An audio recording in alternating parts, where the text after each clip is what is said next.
بے شک تمام تعریف اللہ کے لیے ہے، ہم اس کی حمد بیان کرتے ہیں، اسی سے مدد مانگتے ہیں اور اپنے نفسوں کی برائیوں اور اپنے برے اعمال سے اسی کی پناہ چاہتے ہیں۔ جسے اللہ ہدایت دے اسے کوئی گمراہ کرنے والا نہیں، اور جسے وہ گمراہ کر دے اسے کوئی ہدایت دینے والا نہیں۔ میں گواہی دیتا ہوں کہ اللہ کے سوا کوئی معبود برحق نہیں، وہ اکیلا ہے، اس کا کوئی شریک نہیں، اور میں گواہی دیتا ہوں کہ محمد اس کے بندے اور رسول ہیں۔ انہوں نے پیغام پہنچا دیا، امانت ادا کر دی، امت کی خیر خواہی کی اور اللہ کے راہ میں کما کو جہاد کیا، یہاں تک کہ وفات پا گئے۔ اللہ بہت زیادہ درود و سلام نازل فرمائے ان پر، ان کی آل پر، ان کے صحابہ پر اور ان سب پر جو قیامت تک ان کی پیروی کریں۔ اما بعد، سب سے بہترین بات اللہ کا کلام ہے اور سب سے بہترین طریقہ ہمارے نبی محمد بن عبداللہ کا طریقہ ہے، اور بدترین امور وہ ہے جو دین میں نئے نکالے جائیں، اور ہر بدعت گمراہی ہے اور ہر گمراہی کا ٹھکانہ جہنم ہے۔ اللہ کے بندو، میں تمہیں اللہ عز و جل کے تقوی کی وصیت کرتا ہوں، کیونکہ یہی پہلے اور بعد والوں کے لیے اللہ کی وصیت ہے۔ اللہ کا فرمان ہے، اور ہم نے ان لوگوں کو بھی جنہیں تم سے پہلے کتاب دی گئی اور تمہیں بھی یہی وصیت کی کہ اللہ کا تقوی اختیار کرو۔ پھر جان لو کہ اللہ کے اطاعت بہترین فائدہ اور کمائی ہے، اور اس کی رضا سب سے بڑا نفع اور مراد ہے۔ جنت کو مشقتوں سے گھیر دیا گیا ہے اور جہنم کو خواہشات سے، اور قیامت کے دن تمہیں تمہارے اعمال کا پورا بدلہ دیا جائے گا۔ سو جو دوزخ سے بچا لیا گیا اور جنت میں داخل کر دیا گیا وہی کامیاب ہے۔ مسلمانوں، اللہ نے تمہیں اس بابرکت مہینے تک پہنچا کر عزت بخشی ہے۔ یہ اس شخص کے لیے عظیم موقع ہے جو اپنی کوتاہی کی تلافی کرنا چاہتا ہے، اور اس کے لیے توبہ کی طرف دوڑ کر جانے کا ایک میدان ہے قبل اس کے کہ عمر ختم ہو جائے اور وقت ہاتھ سے نکل جائے۔ لہذا رمضان کے سلسلے میں اللہ سے ڈرو، اس کی صحیح قدر کرو، کما حق روزہ رکھو، اسے ہر اس چیز سے بچاؤ جو اس کے اجر کو کم کرے،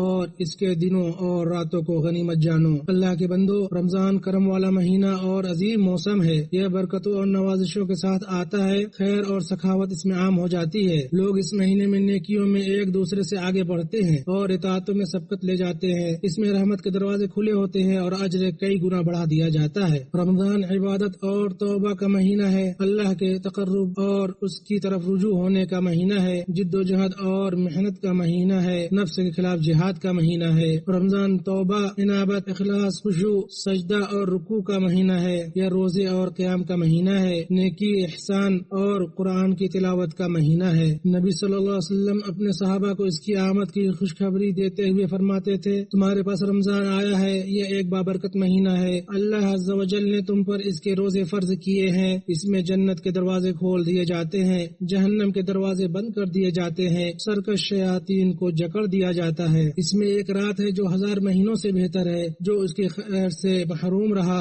وہ واقعی محروم رہا۔ روزے دارو، تم عظیم دنوں اور فضیلت کے اوقات میں ہو، انہیں ضائع نہ کرو بلکہ انہیں اللہ کی قربت والے اعمال میں صرف کرو، انہیں فرائض، سنتوں اور نوافل میں، نماز اور روزے میں، قرآن کی تلاوت میں، ذکر، تسبیح، تحلیل اور رسول اللہ صلی اللہ علیہ وسلم پر درود و سلام بھیجنے میں صرف کرو، انہیں اللہ واحد قہار کے حضور توبہ، استغفار، دعا، گڑ گڑانے اور عاجزی میں صرف کرو، انہیں صدقات و خیرات، مسکینوں کو کھانا کھلانے اور روزہ داروں کو افطار کرانے میں لگاؤ، انہیں صلہ رحمی اور نیک اعمال میں خرچ کرو۔ اللہ کے بندو، نیکی کے راستے بہت ہیں اور ان کے دروازے کھلے ہیں، بس اے اللہ کے بندو، ہر اطاعت میں سے اپنا حصہ لے لو، اس مہینے کی کما حق قدر کرو، اس کی اسی طرح تعظیم کرو جیسے اللہ نے اس کو عظمت عطا کی ہے، اس کا احترام کرو اور اللہ کی اطاعت میں اسے صرف کرو۔ خبردار ایسا نہ ہو کہ اس کا کوئی وقت تم پر یوں ہی گزر جائے اور تمہارے لیے اس میں کوئی اجر نہ لکھا جائے اور نہ تمہارا ذکر بلند کیا جائے۔ غفلت سے بچو، کیونکہ یہ ایسی مصیبت ہے جو انسان کو خیر کے موسم سے محروم کر دیتی ہے، عمر ضائع کر دیتی ہے، وقت برباد کر دیتی ہے، طاقت تباہ کر دیتی ہے، دل کو مردہ کر دیتی ہے، ہر پسندیدہ خیر سے محروم کر دیتی ہے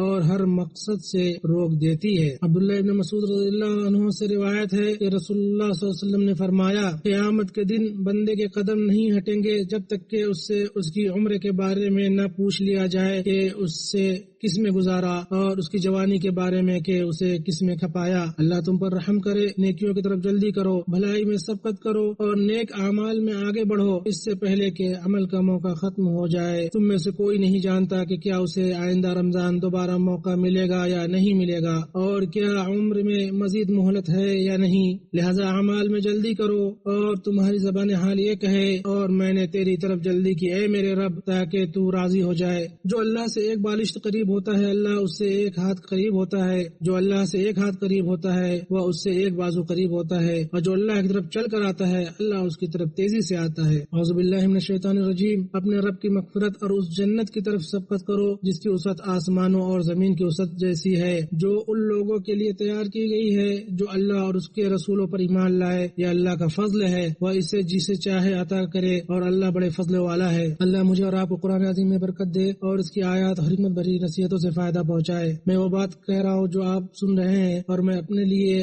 آپ کے لیے اللہ سے تمام گناہوں کی مغفرت طلب کرتا ہوں، آپ بھی اس سے مغفرت طلب کرے، بے شک وہ بہت مغفرت والا نہایت مہربان ہے۔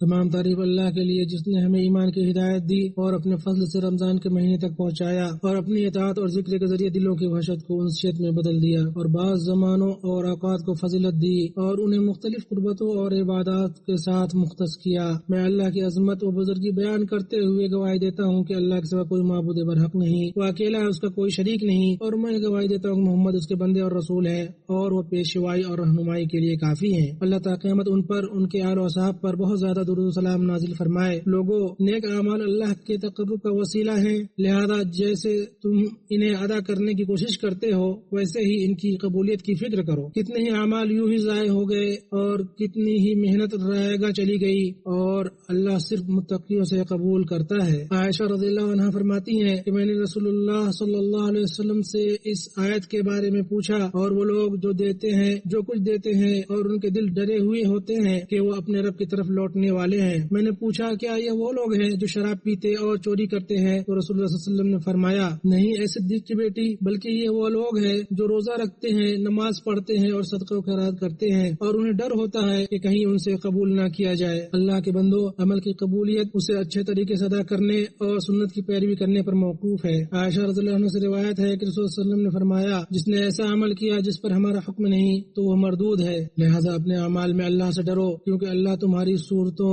اور جسموں کو نہیں دیکھتا بلکہ تمہارے دلوں اور اعمال کو دیکھتا ہے۔ کتنے ہی روزہ دار ہیں جنہیں اپنے روزے سے سوائے پیاس، بھوک اور تھکن کے کچھ نہیں ملتا، اور کتنے ہی قیام کرنے والے ہیں جنہیں اپنے قیام سے سوائے شب بیداری اور تھکاوٹ کے کچھ اور حاصل نہیں ہوتا۔ اللہ کے بندو، اعمال کی قبولیت کی علامت یہ ہے کہ انسان کا حال بہتر ہو جائے، نیک اعمال پر استقامت ہو اور اللہ عز و جل کی طرف سچی توبہ ہو۔ سو اپنی طرف سے اللہ کو خیر دکھاؤ اور اللہ کو اچھا قرض دو۔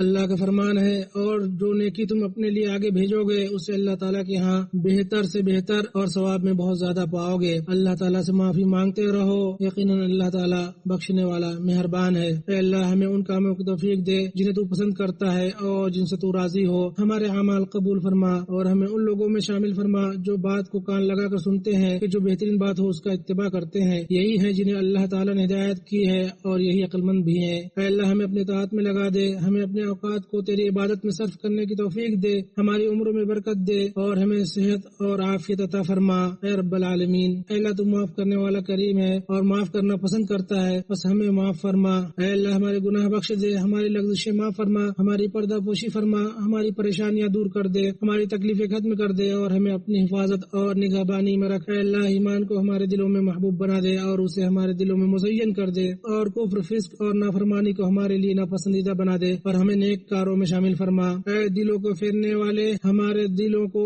اپنے دین پر ثابت رکھ۔ اے دلوں کو پھیرنے والے، ہمارے دلوں کو اپنے اطاعت کی طرف موڑ دے۔ اے ہمارے رب، ہمیں ہدایت دینے کے بعد ہمارے دلوں کو ٹیڑھا نہ کر اور ہمیں اپنے پاس سے رحمت عطا فرما، بے شک تو ہی بہت عطا کرنے والا ہے۔ اے اللہ، ہمیں، ہمارے والدین کو اور تمام مومن مردوں اور عورتوں کو بخش دے۔ اے اللہ، ہمارے بیماروں کو شفا دے، ہمارے مصیبت زدہ لوگوں کو عافیت دے اور ہمارے فوت شدگان پر رحم فرما۔ اے اللہ، اسلام اور مسلمانوں کو عزت دے، شرک اور مشرکوں کو ذلیل کر، دین کے دشمنوں کو تباہ کر، اپنے موحد بندوں کی مدد فرما اور اس ملک کو اور تمام مسلم ممالک کو امن اور اطمینان عطا فرما۔ اے اللہ، ہمارے وطنوں میں ہمیں امن دے اور ہمارے سربراہان اور حکمرانوں کی اصلاح فرما۔ اے اللہ، ہمارے ولی امر خادم حرمین شریفین کو اپنی توفیق سے شاد کام فرما، اپنی مدد سے ان کی تائید فرما اور ان کے ذریعے اپنے دین کو غلبہ عطا فرما۔ اے اللہ، انہیں اور ان کے ولیعہد کو ان کاموں کی توفیق دے جنہیں تو پسند کرتا ہے اور جن سے تو راضی ہو۔ اے دعا کو سننے والے، اے ہمارے رب، ہمیں دنیا میں بھی بھلائی دے اور آخرت میں بھی بھلائی دے اور ہمیں جہنم کے عذاب سے بچا لے۔ اے اللہ، ہمارے نبی محمد پر، ان کے آل و اصحاب پر درود و سلام نازل فرما۔